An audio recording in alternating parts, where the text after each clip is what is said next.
बिस्मिल्लाहिर्रहमानिर्रहीम। अस्सलाम वालेकुम डियर स्टूडेंट, कैसे हैं? उम्मीद आप खैरियत से होंगे। डियर स्टूडेंट, इस वीक के अंदर जो हमने चैप्टर नंबर 13 स्टार्ट किया था, उसका जो पहला आर्टिकल था वो फंक्शन के बारे में था। हम इसको थोड़ा सा ओवरव्यू करवा देता हूँ आप लोगों को, ताकि आपको तैयार करना आसान हो जाए। अगर हम फंक्शन की बात करते हैं तो हमारा जो 13 चैप्टर ये फंक्शन से रिलेटेड है। फंक्शन की अगर हम डेफिनेशन करें तो जो फंक्शन जो होता है ये name of block of code होता है, जो किसी भी स्पेसिफिक एक्शन को परफॉर्म करने के लिए इस्तेमाल होता है। Function like a building block, function building block की मानद होता है। प्रोग्राम्स के अंदर जब आप प्रोग्रामिंग कर रहे होते हैं, मैनी फंक्शन को आप यूज़ कर रहे होते हैं, हर फंक्शन का जो नाम होता है बेटा वो यूनिक होता है। साथ फंक्शन को लिखा जाता है किसी भी स्पेसिफिक टास्क को परफॉर्म करने के लिए। फंक्शन को आप कॉल करते हैं जब आप उसकी ज़रूरत होती है। अकॉर्डिंग टू नीड्स हम फंक्शन को प्रोग्राम्स के अंदर कॉल कर लेते हैं। डियर स्टूडेंट, जब आप फंक्शन की बात करते हैं तो हमारा जो प्रोग्राम्स होता है, इस स्ट्रक्चर प्रोग्रामिंग अप्रोच के अंदर हम इसको यूज़ कर रहे होते हैं। स्ट्रक्चर प्रोग्रामिंग अप्रोच क्या होती है डियर स्टूडेंट? जो आपका लेंथी प्रोग्राम्स होता है, जो लार्ज प्रोग्राम्स होता है, हम उसके छोटे छोटे पार्ट्स कर लेते हैं, मैनेजेबल यूनिट्स में इसको डिवाइड कर लेते हैं, जिन्हें फंक्शन या मॉड्यूल कहा जाता है, जिन्हें फंक्शन या मॉड्यूल कहते हैं, जिन्हें हम उसके छोटे छोटे ब्रेक पार्ट्स के उसके अंदर ब्रेक कर लेते हैं। साथ ही कहता है इसको सी लैंग्वेज के अंदर जब ये फंक्शन को ब्रेक करते हैं इसे मॉड्यूलर प्रोग्रामिंग भी कहा जाता है, मॉड्यूलर वे भी कहा जाता है जब आप प्रोग्राम बना रहे होते हैं। सेकेंडली जो होता है कि इसमें प्रोग्राम को मैनेज करना जो होता है आसान होता है as compare to lengthy programs. एक लंबा प्रोग्राम्स है, उसको आपने लिखा हुआ है, अब उसको मैनेज करना आपके लिए मुश्किल हो जाएगा, लेकिन आप फंक्शन को मैनेज करना आसान होता है। सेकेंडली क्या काम करते हैं डियर स्टूडेंट, जब आप इसके बेनिफिट्स की बात करते हैं, तो इसके डिफरेंट किस्म के बेनिफिट्स हैं। फर्स्ट वन, फंक्शन को कोडिंग करना जो होता है वो आसान होता है, ईजियर टू कोड होता है। सेकेंडली डियर स्टूडेंट, जब आप बात करते हैं इसमें प्रोग्राम की, जब आप बना लेते हैं, जब आपने उसको बाद में मॉडिफाई करना होता है वो भी आसान होता है। प्लेन इंग्लिश वर्ड में होता है, शॉर्ट कोड्स होता है, आप उसको चेंजेस करना भी ईजी होता है।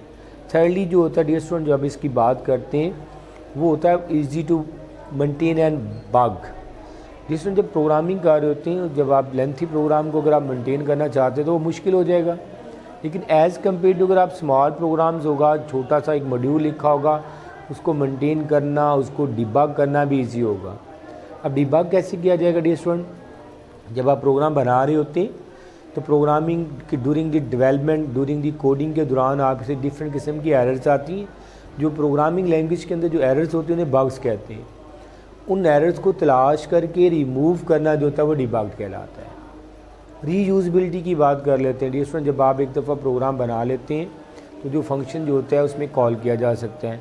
जब आप एक दफ़ा फंक्शन को आप डेवलप कर लें, एक दफ़ा फंक्शन को डेवलप करने के बाद, मॉड्यूल को बनाने के बाद, आप नंबर ऑफ़ टाइम उसको दोबारा कॉल कर सकते हैं। मॉड्यूलर मेथड ही इसलिए यूज़ किया जाता है, जब आप प्रोग्राम के अंदर किसी भी जगह पे यूज़ हो करना हो तो आप उस कोड को दोबारा से रीयूज़ कर लेते हैं। एग्जांपल दे रहा हूँ आपको, सपोज़ कर लें आपने एक लाइन का मॉड्यूल बनाया हुआ है, हमें दोबारा उसकी ज़रूरत पड़ गई है, हम उस फंक्शन को दोबारा से कॉल कर लेते हैं। और लास्ट पे आता है लेस प्रोग्रामिंग टाइम। जिसमें जब बात करते हैं लेस प्रोग्रामिंग टाइम की, इसके अंदर हम क्या काम कर रहे होते हैं, जो लेंथी प्रोग्राम्स होता है उसके डिफरेंट पार्ट्स के अंदर उसको डिवाइड कर लेते हैं। जो हर पार्ट्स होता है वो मैनेजेबल पार्ट्स होता है, आप उसको इंडिपेंडेंट जिसको कंपाइल कर रहे होते हैं, एग्जीक्यूट करवा रहे होते हैं। लिहाजा वहाँ पे क्या होता है, डिफरेंट प्रोग्रामर जो होते हैं, डिफरेंट यूज़र जो होते हैं वो सेम टाइम के ऊपर काम कर रहे होते हैं। इसी के से जो लेंथी प्रोजेक्ट होता है वो लेस टाइम के अंदर वो कंप्लीट हो जाता है। उसके बाद नेक्स्ट हमारे पास जो आता है, जब हमने इसकी बात की थी टाइप ऑफ फंक्शन की, हमारे पास दो तरह के फंक्शन होते हैं डियर स्टूडेंट। एक यूज़र डिफाइंड फंक्शन होते हैं, दूसरे बिल्ट इन फंक्शन होते हैं। How many type of function? There are two type of function. दो फंक्शन के हमने टाइप बड़ी वीकेंड्स के अंदर, एक यूज़र डिफाइंड फंक्शन होते हैं, दूसरा हमारे पास होता है built in function. User defined function इस उन फंक्शन को कहा जाता है जो अकॉर्डिंग टू नीड्स यूज़र खुद डेवलप करता है, उसे यूज़र डिफाइंड फंक्शन कहते हैं। तो लिहाजा यहाँ भी अगर हम बात करते हैं, जो function written by the programmers है उसे यूज़र डिफाइंड कहते हैं। यूज़र डिफाइंड फंक्शन का नाम जो होता है यूनिक होता है।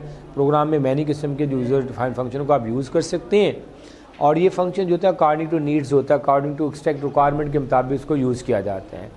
अगर फर्दर इसकी बात करते हैं, जो सेकंड फंक्शन आते हैं हमारे पास बिल्ट इन होते हैं। ये ऐसे फंक्शंस होते हैं जो पार्ट ऑफ लैंग्वेज होते हैं, ये डेवलपर प्रोग्राम के अंदर ऐड करवा देते हैं।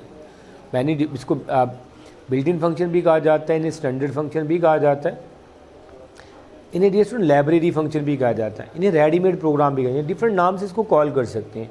हम बिल्ट इन फंक्शन भी इसे कह सकते हैं।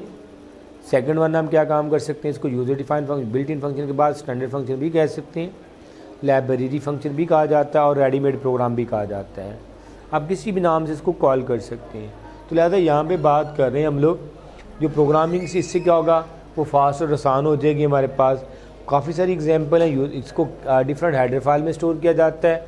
और एग्जांपल दे रहा हूँ आपके पास, इसके अंदर जो हमारे पास जो बिल्ट इन फंक्शन हैं जिसमें प्रिंट एफ है, स्कैन एफ है, इनको stdio.h हेडर फाइल में स्टोर किया जाता है। गेट ch है, गेट ch है, क्लियर स्क्रीन फंक्शन है, dsn इसको console.io.h हेडर फाइल में स्टोर किया जाता है। इसके अलावा और भी फंक्शन होते हैं सी लैंग्वेज के अंदर जो बिल्ट इन फंक्शन है, जैसे मैथमेटिकल के अंदर इनपुट आउटपुट फंक्शन को परफॉर्म करने के लिए बिल्ट इन फंक्शन यूज़ किए जाते हैं। SQRT फंक्शन होता है dsn नंबर का जो स्क्वायर रूट लेने के लिए, नंबर की कैलकुलेशन करने के लिए इस्तेमाल होता है। और इसकी हेडर फाइल जो होती है वो हमारे पास math.h होती है, math.h हेडर फाइल के अंदर हम इसको स्टोर कर रहे होते हैं। लिहाजा अकॉर्डिंग टू नीड्स हम प्रोग्राम के अंदर किसी भी फंक्शन को कॉल कर सकते हैं। लिहाजा इसके बाद आता है डिफरेंट फंक्शन डिक्लेरेशन और फंक्शन प्रोटोटाइप्स। डिफरेंट जो फंक्शन डिक्लेरेशन है ये फंक्शन प्रोटोटाइप्स है, इन्हें फंक्शन सिग्नेचर भी कहा जाता है। ये मॉडल होता है फंक्शन का जो प्रोग्राम की लॉजिक को एक्सप्लेन करने के लिए, फंक्शन की लॉजिक को एक्सप्लेन करने के लिए इस्तेमाल होते हैं। इसके एंड पे डिफरेंट जब आप इसको प्रोटोटाइप को यूज़ करते हैं तो इसके एंड पे जो होता है वो सेमीकोलन का इस्तेमाल किया जाता है। अगर हम इस सिंटैक्स की बात करते हैं, इसके सिंटैक्स 3 हिस्सों पे डिवाइड किया जाता है। फर्स्ट वन जो होता है इसका जो हमारे पास होता है रिटर्न टाइप्स होती है, फंक्शन नेम्स होते हैं और पैरामीटर्स होते हैं।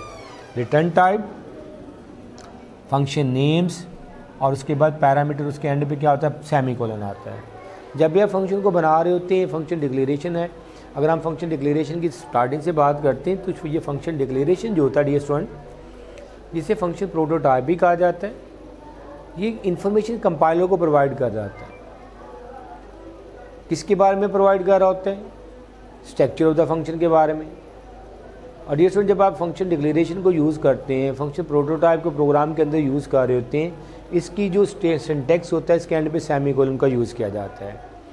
सेकेंडली जब होता है इसकी जो आमतौर पर जब प्रोग्राम के अंदर हम इसको यूज़ कर रहे होते हैं, इसकी जो प्रोग्राम के अंदर इसकी जो पोजीशन होती है, जब आप प्रोग्रामिंग करते हैं इसकी जो प्रोग्राम के अंदर जो पोजीशन होती है ds1 just before the main function, beginning of program use किया जाता है। इसको प्रोग्राम के स्टार्ट में किया जाता है और just before the main function. Just like जब आप हेडर फाइल को डिक्लेयर करते हैं, ऐसे हम लोग हेडर फाइल को बनाया, यहाँ पे हम क्या काम कर रहे होते हैं, मेन फंक्शन को लगाते हैं। इसकी प्लेस यहाँ पे है, हम यहाँ पे इसको यूज़ करवा रहे होते हैं, यानी beginning of actual program use करवा रहे होते हैं। और इसकी अगर हम फर्दर बात करते हैं, रिटर्न नेम ऑफ फंक्शन के जो रूल्स हैं, नेम ऑफ डिक्लेरेशन के similar to name of rules होते हैं जो वेरिएबल डिक्लेरेशन के हैं। और रिटर्न टाइप की बात करते हैं अगर फंक्शन से, ये type of value return by the function होता है जब आप फंक्शन को कॉल करते हैं। डिफरेंट जब आप फंक्शन से कोई भी वैल्यू रिटर्न लेना चाहते हैं तो इसके जो कीवर्ड्स होता है आप उसकी डाटा टाइप को मेंशन कर देते हैं। अगर आप फंक्शन से कोई भी वैल्यू रिटर्न नहीं लेना चाहते तो वहाँ पे हम कीवर्ड वाइड लगा देते हैं। एग्जांपल दे रहा हूँ आपको फंक्शन के लिए, सपोज कर लें हमने एक फंक्शन का डिक्लेरेशन यूज़ किया है, उसकी हमने रिटर्न डाटा टाइप इंट लगा दी, नेम ऑफ फंक्शन हमने ऐड करवा दिए और एक पैरामीटर हमने प्रोवाइड कर दिया, किसमें ब्रैकेट्स में प्रोवाइड कर दिया। अगर हम इसकी एक्सप्लेनेशन करते हैं तो हमारे पास ये रिटर्न डाटा टाइप्स में आता है, ये नेम ऑफ फंक्शन आएगा और इसके ये पैरामीटर्स होंगे। अगर हम यहाँ पे देखते हैं जो फंक्शन नेम से पहले ऐड हो गया है वहाँ पे इंट लिखा हुआ है, इंट जो इंडिकेट कर रहा है इसके जो फंक्शन जब एग्जीक्यूट होगा इसकी जो रिटर्न वैल्यू होगी इंटीजर में आएगी। अगर ये स्टूडेंट यहाँ पे इंटीजर को हम रिमूव करवा देते हैं और यहाँ पे हम क्या काम करते हैं, वाइड लगा देते हैं, इसका मतलब होगा ये जो ऐड हमने फंक्शन एक डिक्लेयर किया इससे कोई भी वैल्यू रिटर्न नहीं होगी। वाइड मीन होता है कोई भी फंक्शन वैल्यू रिटर्न नहीं कर रहा होता है। तो लिहाजा यहाँ पे जो पैरामीटर्स होते हैं ये वैल्यूज़ होती हैं जो हमने फंक्शन को प्रोवाइड करनी होती है। कब प्रोवाइड करनी होती है, आफ्टर द फंक्शन नेम। और इसमें पैरेंथेसिस में लिखा जाता है अगर एक से ज़्यादा पैरामीटर्स होंगे तो these are separate by comma, उनको कॉमास के अंदर रखा जाएगा। अगर पैरामीटर नहीं होंगे तो हम जो उसकी ब्रैकेट्स होगी वो एम्प्टी ब्रैकेट को यूज़ करवाएंगे या इसके अंदर क्या काम करेंगे, कीवर्ड वाइड का इस्तेमाल करवा देंगे। कीवर्ड वाइड का इस्तेमाल करवा देंगे या हम क्या काम करेंगे, इस पैरामीटर्स को एम्प्टी करवा दें, उस वक्त जब हमें पैरामीटर रिक्वायर्ड नहीं होंगे, उस वक्त जब हमें पैरामीटर रिक्वायर्ड नहीं होंगे। उसके बाद ये स्टूडेंट हमने आगे फर्दर पढ़ा था, इसके सिंटैक्स के बारे में एक्सप्लेनेशन की थी। यहाँ पे हमने फंक्शन कुछ ड्रा किए, देखते हैं हमने कौन कौन से फंक्शन की इसकी एक्सप्लेनेशन देखते हैं। दो वे होते हैं फंक्शन को वैल्यू प्रोवाइड करने के लिए, पैरामीटर प्रोवाइड करने के लिए। एक वे होता है डियर स्टूडेंट, जब आप फंक्शन को बनाते हैं तो हम उसकी सिर्फ डाटा टाइप मेंशन कर देते हैं। सेकेंडली वे क्या होता है, साथ हम उसको वेरिएबल भी दे देते हैं। दोनों वे से सही है। जब आप पैरामीटर देते हैं तो different type parameter, same data type भी हो सकती है और डिफरेंट डाटा टाइप भी हो सकती है। आप पैरामीटर प्रोवाइड करवा देते हैं। उसके बाद हमारे पास अगर हम एग्जांपल देखते हैं डियर स्टूडेंट, यहाँ पे एक एग्जांपल दी गई है। यहाँ पे हमने देखा जो नेम ऑफ फंक्शन कौन सा है, वाइड है, और ये जो शो है और उसकी रिटर्न डाटा टाइप क्या आ रही है, वाइड आ रही है। उसकी डाटा टाइप क्या आ रही है, वाइड, और उसकी जो पैरामीटर है वो भी वाइड। इसका मतलब क्या हुआ, फंक्शन से कोई भी वैल्यू हमने रिटर्न नहीं लेनी और ना ही हमने इसको कोई पैरामीटर प्रोवाइड करने। इसकी एग्जांपल है, यहाँ पे एक और फंक्शन है name of function. Dear student यहाँ पे क्या है, लाइन है, एक पैरामीटर रिक्वायर्ड है, वो भी इंटीजर करेक्टर वैल्यूज़ में आ रहा है और उसके साथ क्या है आ रहा है, और वाइड जो इसको बिफोर लगा, इसका मतलब कोई भी वैल्यू रिटर्न नहीं करेगा। और नेक्स्ट एक और अदर एग्जांपल दे रहे हैं हम लोग। यहाँ पे नेम ऑफ फंक्शन क्या आ रहा है डियर स्टूडेंट, क्यूब आ रहा है, एक पैरामीटर है वो भी इंटीजर्स के अंदर आ रहा है, ठीक है। और सेकेंडली हमारे पास क्या होता है, उसकी रिटर्न वैल्यू भी किस में आ रही है, इंटीजर में आ रही है। उसके बाद डियर स्टूडेंट नेक्स्ट है हमारे पास एग्जाम्पल में आ रहा है, फंक्शन नेम जो होता है वो फैक्टोरियल आ रहा है, एक पैरामीटर्स है हमारे पास वो भी इंट में है, और रिटर्न वैल्यू हमारे पास किसके अंदर आ रही है, लॉन्ग कैरेक्टर टाइप के अंदर आ रही है। ये कुछ अदर एग्जाम्पल हमने मेंशन कर दी। इसके बाद ये स्टूडेंट फंक्शन डेफिनेशन की बात करते हैं। जो फंक्शन डेफिनेशन होती है स्टेटमेंट का कलेक्शन होता है जो फंक्शन को एक्सप्लेन करने के लिए इस्तेमाल होता है, जो फंक्शन डेफिनेशन कहलाती है। दूसरा अगर फंक्शन डेफिनेशन की बात करते हैं